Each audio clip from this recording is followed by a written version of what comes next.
Hi friends, welcome to my channel. இன்றைக்கி மகா சிவராத்திரியோட பூஜைகள் தாங்க நம்ம பார்க்க போகிறோம். ஃபஸ்ட் எங்கள் வீட்டில் நாங்கள் சிவ பூஜை பண்ணிட்டு தான் கோவிலுக்கெல்லாம் போக ஆரம்பித்தோம். சாமிக்கெல்லாம் ஃபஸ்ட்டு அலங்காரம்லாம் பண்ணிட்டேங்க. பூவெல்லாம் வச்சு முடிச்சுட்டு விளக்கெல்லாம் ஏற்றிட்டு சிவ பூஜை பண்ண ஆரம்பித்தோம். எங்கள் வீட்டுக்காரர் பண்ணிகிட்டு இருந்தார், நான் வீடியோ எடுத்துகிட்டு இருந்தேன். ஃபஸ்ட்டு சிவலிங்கம் வச்சுருக்காங்க, பெருசாக ஒன்று இருக்குது. அதுக்கடுத்து சின்ன விக்கிரகங்க 2 இருக்குது. அந்த இன்னொரு கூழாங்கல்லுமா இருக்கிறது நாங்கள் ஒரு கோவிலுக்கு தீர்த்தமலை போனோம். அப்போ அது பார்க்குறதுக்கு ரொம்ப அழகாக இருந்து எடுத்துட்டோம். அதையும் பூஜை பண்ணிகிட்ருக்கோம். இப்போ கதம்பம் பூஜை ஃபஸ்ட்டு பண்ணார்.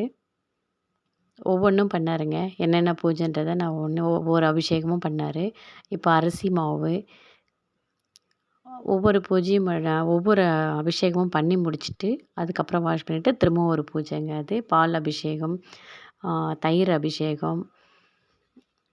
அடுத்து நம்ம காசி தீர்த்தம் இருந்தது. காசி தீர்த்தத்தை எடுத்துகிட்டு வச்சுருந்தோம். நாங்கள் எப்போவுமே காசி தீர்த்தம் ஒரு பாட்டிலில் இருக்கும். யாராவது போகிறவங்க கொடுப்பாங்க.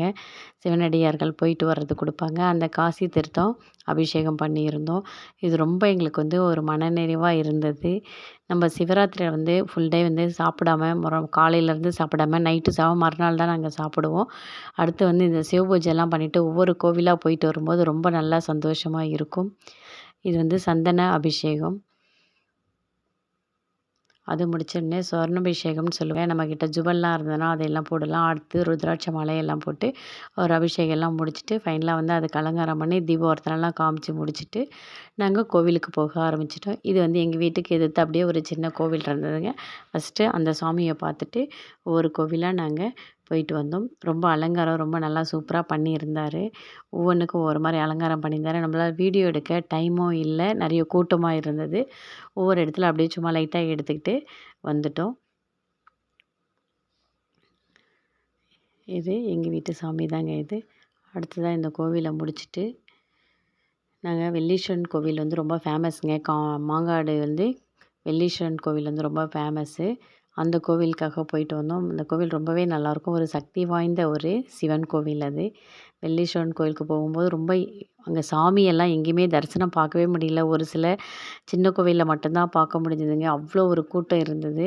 நம்ம பிரகாரத்தை வலம் வந்துட்டு அங்கே நிகழ்ச்சிகள்லாம் வச்சுருந்தாங்க. குழந்தைங்கள்லாம் பரதநாட்டியமெல்லாம் ஆடிட்டு இருந்தாங்கங்க. அதையெல்லாம் கொஞ்சம் நேரம் பார்த்துட்டு ஒவ்வொரு சன்னதிக்கும் நம்ம போயிட்டு நாங்கள் வந்துட்டோங்க. மொத்தம் நிறைய கோவில் இருந்தது மாங்காடு சுற்றி.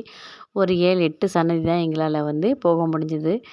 ஒவ்வொரு இடத்துலையும் திருவாசகம் அந்த மாதிரி பாடிட்டுருப்பாங்க. தேவாரம் திருவாசகம் அதையெல்லாம் கொஞ்ச நேரம் கேட்டு முடிச்சுட்டு நாங்கள் வீட்டுக்கு வரும்போது ஒரு 4:30 மணி 5 மணிக்கு அந்த மாதிரி ரிட்டன் வர ஆரம்பிச்சிட்டோங்க. இது ரெட்டலிங்கேஸ்வரர் கோவில்னு ஒன்று இருக்குங்க அங்கே. அந்த கோவிலில் நிகழ்ச்சி இது. அங்கே நிகழ்ச்சியெல்லாம் எதுவும் இல்லை. ஒன்லி அபிஷேகம் எல்லாம் தேவாரம்லாம் பாடிக்கிட்டு இருந்தாங்க. அதையெல்லாம் பார்த்து முடிச்சுட்டு திரும்பவும் லாஸ்ட்டாக எங்கள் வீட்டாண்ட இருக்க கோவிலே பார்த்துட்டு நாங்கள் வர ஆரம்பிச்சிட்டோங்க. இந்த வீடியோ உங்களுக்கு பிடிச்சிருந்தா மறக்காமல் லைக் பண்ணுங்கள், சப்ஸ்கிரைப் பண்ணுங்கள். தேங்க்யூ.